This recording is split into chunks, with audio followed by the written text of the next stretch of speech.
సిద్దిపేటలో దారుణం చోటు చేసుకుంది. ఆదర్శ్ నగర్ స్ట్రీట్ నంబర్ 7లో భార్య శ్రీలతను కత్తితో పొడిచి చంపాడు భర్త ఎల్లయ్య. అనంతరం కూతురుపై కత్తితో దాడి చేసి తాను కత్తితో పొడుచుకుని ఆత్మహత్యకు యత్నించాడు.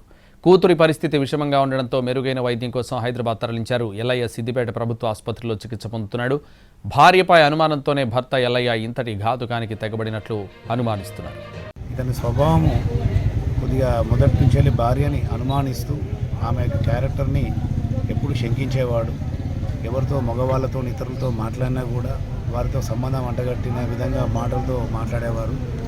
అతను ఎప్పుడు తన పిల్లలకు కూడా తనకు పుట్టినారో లేదనే ఒక అనుమానంతో ఉండడం వల్ల ఈరోజు తెల్లవారుజామున 3 గంటలకి తన సొంత భార్యని సొంత బిడ్డని ఏదైతే గడ్డి మందు ఉందో పుర్ల మందు దాపించి చనిపోయినాడో లేదో అని మరి గొంతు కోసి చంపడం జరిగింది. ఇప్పుడు ప్రస్తుతం బిడ్డ కూడా కొనగొప్పుతూ ఉంది.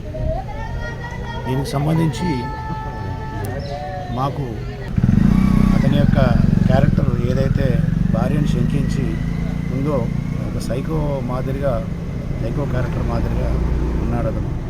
అతను రెగ్యులర్గా కూడా తన బంధువులు కానీ ఫ్రెండ్స్ కానీ ఎవరితో కూడా ఫ్రీగా ఉండకుండా ఎప్పుడూ కొద్దిగా డిఫరెంట్ క్యారెక్టర్గా ఉన్నాడు.